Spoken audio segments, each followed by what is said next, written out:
Hello friends. आज के इस वीडियो में हम लोग चर्चा करेंगे डोमेस्टिक वायलेंस एक्ट या फिर घरेलू हिंसा अधिनियम की। डोमेस्टिक वायलेंस या घरेलू हिंसा एक ऐसा मुद्दा है जिसको आप कभी ना कभी न्यूज़ के माध्यम से या फिर आप न्यूज़पेपर्स में सुनते रहते हैं। इवन न्यूज़ और न्यूज़पेपर ही नहीं, अपने घर के आसपास में भी ये मसला बार बार आपके सामने आता है और इंडियन सोसाइटी में लंबे समय तक ये प्रिवलेंट रहा है। आज के इस वीडियो में हम लोग डिस्कस करेंगे कि आखिर डोमेस्टिक वायलेंस क्या है, इसके लिए भारत में स्टैट्यूटरी प्रोविजंस या कानूनी प्रावधान क्या है, डोमेस्टिक वायलेंस के विक्टिम के लिए क्या क्या प्रोविजंस भारत में उपलब्ध हैं, या फिर जो अक्यूज्ड होता है, आरोपी होता है, उसको क्या सजाएं दी जा सकती हैं।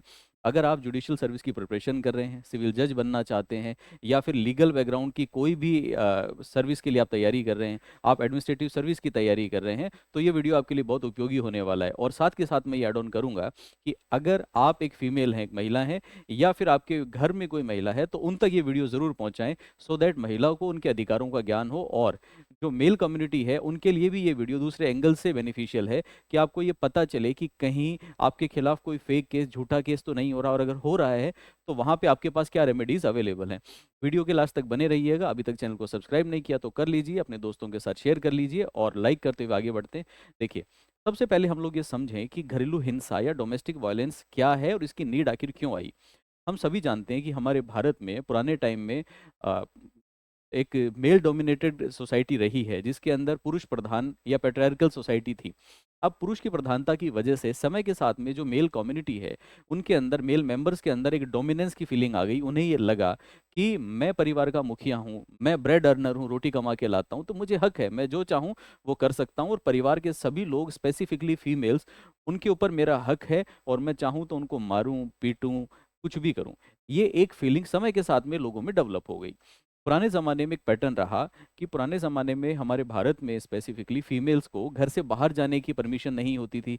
वो कमाई के लिए बाहर नहीं जाती थी, पढ़ने के लिए नहीं भेजा जाता था, और इवन पर्दा प्रथा रही, वो दूसरे किसी व्यक्ति से बात नहीं कर सकती, पर्दे में रहना होता है, नीची आवाज़ रखनी होती है, और सिर्फ उनका एक ही काम बना दिया सोसाइटी ने कि आपको बच्चे पालने हैं, परिवार में सबके खाने पीने की व्यवस्थाएं देखनी है, आपको घर के काम करने हैं, और पतियों की सेवा करनी है, सास ससुर की सेवा करनी है। इस तरह की एक सोशल डेवलपमेंट भारत में हो गया। महिलाएं खुद को एक दायरे में बांध कर जीने लगी। अब ऐसे में बहुत सारे परिवारों में ये देखा गया कि पुरुष महिलाओं के साथ मारपीट कर लिया करते थे। अगर उन्होंने मारपीट कर ली तो इसको समाज गलत नहीं मानता था, मतलब ये बुराई समाज में इस कदर प्रिवलेंट हो गई थी कि इसको बुरी नज़र से देखा ही नहीं जा रहा था। हर कोई ये मान रहा था कि ये तो सामान्य है, होता ही है। इस बात को मैं इस तरह से समझाता हूँ कि जैसे आज के 15 साल 20 साल पीछे अगर हम लोग चलें, इवन मैं 15 20 साल नहीं, 5 6 साल पीछे की बात करूं, अगर 5 10 साल पीछे चलें, तो आपने देखा होगा कि घरों में, आप सब जब छोटे थे, मैं जब छोटा था, तो घरों में पेरेंट्स के द्वारा बच्चों के साथ मारपीट करना बड़ा नॉर्मल था। बच्चा है, शैतानी कर रहा है, पेरेंट्स ने दो थप्पड़ लगा दिए। बच्चा है, ठीक से पढ़ाई नहीं कर रहा, तो स्कूल में मास्टर जी ने, टीचर ने दो थप्पड़ लगा दिए, मुर्गा बना दिया, क्लास से बाहर खड़ा कर दिया, हाथ ऊंचे करा दिए, डंडे मार दिए। बच्चा रोता रोता घर आता है, या बच्चे के शरीर पे निशान पड़े हुए हैं कि बच्चे को स्कूल में पीटा गया है। अब अगर बच्चे को स्कूल में पीटा गया है, ये पेरेंट्स को पता भी चल जाता था, तो पेरेंट्स स्कूल में जाके विरोध नहीं करते थे। पेरेंट्स उल्टा बच्चे को ही दो और लगा देते थे कि तू है ही इसी लायक, या तूने शैतानी की होगी, या तू इसी लायक है, चल तेरे को और पिटवाता हूँ। इसका मतलब ये है, मैं जस्टिफाई नहीं कर रहा कि स्कूल में मारपीट होनी चाहिए, इस तरह की पनिशमेंट्स होनी चाहिए, बट होता यूं था कि वो जो शिक्षक के द्वारा की जाने वाली मारपीट है, समाज उसको स्वीकार कर चुका था कि गुरु का हक है, थोड़ा बहुत तो मारपीट कर ही सकता है, बच्चे को लाइन पे लाने के लिए, बच्चे के अच्छाई के लिए कर रहा है। ठीक वैसे ही हमारे समाज में घरेलू हिंसा को अपना लिया गया था। घरेलू हिंसा के खिलाफ आवाजें नहीं उठती थी। अगर पति ने अपनी वाइफ को एक थप्पड़ दो थप्पड़ लगा दिए, तो उसके खिलाफ कहीं चर्चा नहीं होती थी। अपनी माँ के सामने, सास के सामने थप्पड़ लगा दिए, मारपीट कर ली, तो सास ससुर कहते थे कि ये इसी लायक है, ऐसा होना चाहिए। अगर वो महिला इस बात को किसी को कहना चाहे, तो बाकी लोगों से कनेक्शन नहीं होता था। सबसे पहले वो जाके ये बात बता सकती थी अपनी फैमिली को, अपने मायके वालों को। मायके में जाके जब वो ये बात बताने की कोशिश करती थी, तो पेरेंट्स में, स्पेसिफिकली ब्रदर और फादर, इनसे इतना कम्युनिकेशन उस समय होता नहीं था, थोड़ा गैप था। अपनी माँ से, अपनी भाभीियों से, उनसे ही महिलाएं चर्चा करती थी, और चर्चा करते समय माँ या भाभियाँ उन्हें ये समझाती थी कि देखो, ये हर परिवार की कहानी है, छोटी छोटी बातों के लिए और इस तरह से रूठा नहीं करते या शिकायतें नहीं किया करते, और थोड़े दिन में सब ठीक हो जाएगा, थोड़ा तू ही मैनेज कर ले। ये इस तरह की व्यवस्था बन गई कि भारत में घरेलू हिंसा एक तरह से यूँ मान लीजिए कि स्वीकार्य बन गया। जो चीज़ सोसाइटी में स्वीकार्य हो जाती है, एक्सेप्टेबल हो जाती है, उसके खिलाफ आवाज़ें नहीं उठती, इसलिए इसके लिए कानून बनाने की कोई मांग उठी ही नहीं। दूसरी तरफ हमारे भारत में जब कोई भी व्यक्ति कोई क्राइम करता था तो उसके लिए आईपीसी एक्ट जो है हमारा इंडियन पिनल कोड, उसमें सजाओं का प्रावधान था। आईपीसी के अंदर डोमेस्टिक वायलेंस नाम का कोई क्राइम कहीं डिफाइन नहीं किया गया। हालांकि आईपीसी में सेक्शन 498 ए जरूर था, जो ये कहता था कि अगर आपकी इन लॉज आपके साथ क्रुएलिटी करते हैं तो उनको कुछ पनिशमेंट हो सकती है, बट उसके अलावा स्पेसिफिकली डोमेस्टिक वायलेंस को कैटर करने के लिए कोई भी प्रोविजन नहीं था। अब डोमेस्टिक वायलेंस के कई एंगल है। हस्बैंड ने वाइफ के साथ मारपीट की तो वो पेरेंट्स वो आपके 498 ए में आ जाता था। लेकिन अगर मान लीजिए कि माता पिता अपनी बेटी के साथ क्रूरल्टी कर रहे हैं, भाई अपनी बहन के साथ मारपीट कर रहा है, तो उनके लिए कहीं कोई सुनवाई नहीं थी। अब ये तो समझ में आया कि भारत के समाज में ऐसा कोई कानून नहीं था। समय के साथ धीरे धीरे जो फॉरेन कंट्रीज हैं वहाँ से कुछ डेवलपमेंट्स होने लगे। वुमेन एम्पावरमेंट का ज़माना आ गया, महिला सशक्तिकरण की बातें होने लगी, फीमेल्स जो हैं वो पहले की कंपैरिजन में एजुकेटेड होने लगी, और अब नए नए रिफॉर्म्स होने लगे। उन रिफॉर्म्स के बीच में आवाज़ें उठने लगी कि महिलाओं के साथ घर की चार दीवारी में हिंसा होना भी गलत है। हिंसा जब कोई बाहर वाला करता है तो हम परिवार की तरफ देखते हैं कि परिवार हमें बचाएगा, लेकिन अगर हिंसा परिवार का व्यक्ति ही कर रहा हो और घर की चार दीवारी में जहाँ पे एक व्यक्ति सेफ फील करता है वहीं हिंसा हो रही हो, तो उसको रोकना बहुत ज़रूरी है। इन सब कारणों से डोमेस्टिक वायलेंस का कानून लाने के बारे में चर्चाएं उठी। अब इसके बैकग्राउंड में जाएं तो ये तो मैंने आपको एक बेसिक बात बताई, लेकिन इस बेसिक बात के अलावा कुछ चीज़ें और हैं। यूनाइटेड नेशंस के बारे में आप सभी जानते हैं। यूनाइटेड नेशन में समय समय पे कई प्रकार की कन्वेंशंस, या जिसको हम संधि समझौता अभी समय बोल देते हैं, कई प्रकार की कन्वेंशंस हुई। उन कन्वेंशंस में भारत भी एक मेंबर है, और अगर आप किसी कन्वेंशन को साइन करते हैं, उसको अगर आप कंफर्म करते हैं, तो आपको कन्वेंशन की सारी शर्तें माननी पड़ती है। 1979 में यूनाइटेड नेशन में कन्वेंशन हुई जिसका नाम है convention for elimination of all form of discrimination against women. महिलाओं के खिलाफ किसी भी प्रकार के भेदभाव का निवारण करना, उसको हटाना, उसके लिए कन्वेंशन हुई। और इसका शॉर्ट में जो फेमस नाम है वो है सीडा, CEDAW। ये कन्वेंशन हुई। जब ये कन्वेंशन हुई तो भारत ने भी इसको अपनी अफर्मेशन दी, सहमति दी। इसके अलावा यूनाइटेड नेशन की जो जनरल रिकमेंडेशन है 1992 की, उसमें भी महिलाओं के सशक्तिकरण के बारे में, भेदभाव से मुक्ति के बारे में, अत्याचार से मुक्ति के बारे में बातें हुई। इन सब कारणों से भारत की सरकार के ऊपर इंटरनेशनल प्रेशर आया, और इंटरनेशनल ट्रीटीज की वजह से, कन्वेंशन की वजह से सरकार इस बारे में सोचने लगी कि कानून हमें बनाना है। अब बात ये आती है कि भारत की सरकार क्या ऐसा कानून बना सकती है? तो इसके लिए हमें देखना पड़ेगा भारत का संविधान। हमारे कॉन्स्टिट्यूशन का आर्टिकल नंबर 253 है, आर्टिकल 253, जो भारत की सरकार को शक्ति देता है कि विदेशों के साथ या विदेशी सरकारों के साथ की गई संधियों के अंतर्गत या समझौतों के अंतर्गत आप कानून का निर्माण कर सकते हैं। तो यहाँ से भारत सरकार को पावर मिली। इसके अलावा आप सब जानते हैं कि भारत में संविधान सभी अपने नागरिकों को मूलभूत अधिकार, मौलिक अधिकार या फंडामेंटल राइट्स देता है। और फंडामेंटल राइट्स किसी का भी अगर हनन हो रहा है तो उसकी सुरक्षा करना सरकार की जिम्मेदारी है। और सरकार नहीं मानती तो हम सुप्रीम कोर्ट की शरण ले सकते हैं।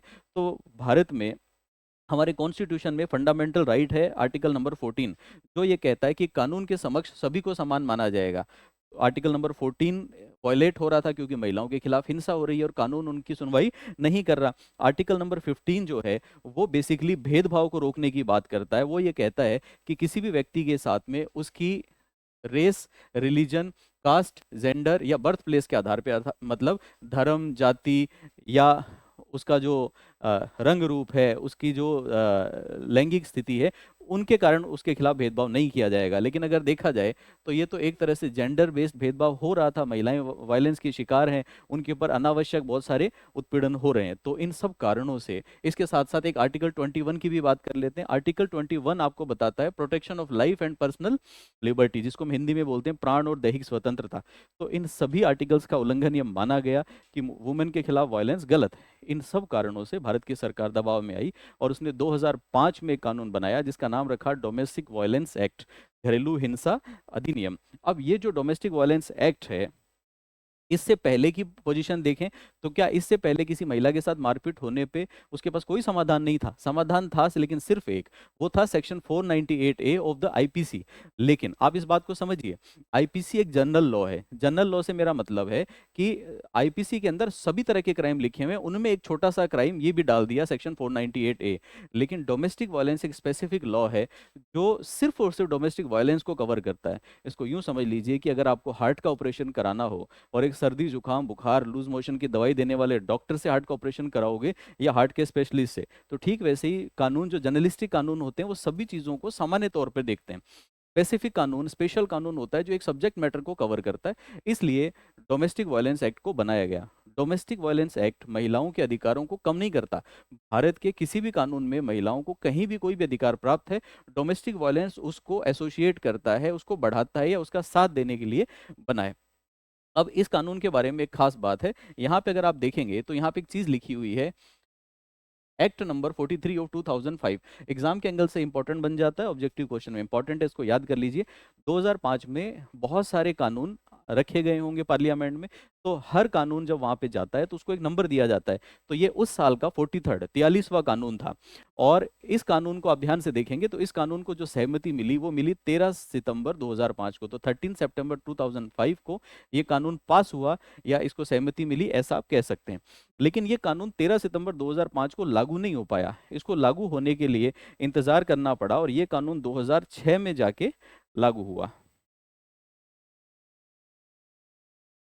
तो ये कानून बेसिकली लागू हुआ 17 अक्टूबर 2006 को। अब ये दो डेट आपको यहाँ पे याद कर लेनी है, सितंबर 2005 में कानून पास हुआ और अक्टूबर 2006 में लागू हुआ। आप ये जानते हैं कि कानून उस दिन पास माना जाता है जिस दिन राष्ट्रपति साहब के हस्ताक्षर उस पर हो जाते हैं, साइन हो जाते हैं। लेकिन कानून इम्प्लीमेंट या कन्वेंस या लागू उस दिन होता है जिस दिन उसकी नोटिफिकेशन सरकार ऑफिशियल गजट में निकाल देती है। तो कानून यहाँ से इंप्लीमेंट हुआ। अब एक चीज़ और देखिए, ये एक डेट मैंने यहाँ पे डाली है, बहुत ज़्यादा रेलेवेंट नहीं है, कि इसका जो नोटिफिकेशन आया था वो 14 सितंबर 2005 को आया था, लेकिन कानून लागू किया गया 17 अक्टूबर 2006 से। अब कोई भी कानून जब हम पढ़ते हैं तो सबसे पहले हमें ये पढ़ना होता है कि ये कानून कहाँ कहाँ पे लागू होगा, इसका मतलब कानून का स्कोप कितना बड़ा है। तो ये कानून पूरे भारत पे लागू होता है, it applies to entire India. और ये बात क्यों इंपॉर्टेंट हो जाती है, क्योंकि भारत के कुछ कानून ऐसे थे पहले जो जम्मू कश्मीर को छोड़ के भारत के बाकी हिस्से पे लगते थे, जम्मू कश्मीर पे नहीं लगते थे। लेकिन अब क्योंकि गवर्नमेंट ने आर्टिकल 370 रिमूव कर दिया है तो ये मसला यहीं खत्म हो जाता है। और इसके खत्म होने के कारण भारत के सभी कानून जो पहले जम्मू कश्मीर पे लागू नहीं थे वो अब वहां भी लागू होते हैं। आज के दिन अगर हम बात करें तो ये कानून संपूर्ण भारत पे लागू होता है जिसमें जम्मू कश्मीर भी शामिल है। आज की क्लास में सिर्फ इतना ही। अब इस सीरीज को हम कंटिन्यू करते हुए अगली सीरीज में, अगले वीडियो में बात करेंगे इस कानून के स्ट्रक्चर के बारे में और इस कानून के एक एक प्रोविजन को समझेंगे, इंपॉर्टेंट केस लॉज डिस्कस करेंगे और इंपॉर्टेंट क्वेश्चन भी करेंगे। अगर ये वीडियो आपको पसंद आता है तो चैनल को लाइक कीजिए, सब्सक्राइब कीजिए और अपने फ्रेंड्स के साथ शेयर जरूर कीजिए। शेयर करना बिल्कुल ना भूलें। और मैं आपसे ये वादा करता हूँ कि ये वीडियो कंप्लीट करने के बाद में डोमेस्टिक वायलेंस का कोई भी क्वेश्चन आपका गलत नहीं होगा। मैं आपको पिछले सभी परीक्षाओं में पूछे गए क्वेश्चंस यहाँ पे करके दिखाऊंगा या आपके सामने रखूंगा। और मैं उम्मीद करता हूँ कि अगर वीडियोस को आपने थॉरोली देखा होगा तो 100% आप सभी क्वेश्चन खुद से अटेम्प्ट कर पाएंगे, मुझसे पहले कर पाएंगे। तो मिलते हैं नेक्स्ट वीडियो पे, तब तक यूं ही पढ़ते रहिए, कीप लर्निंग। Thank you.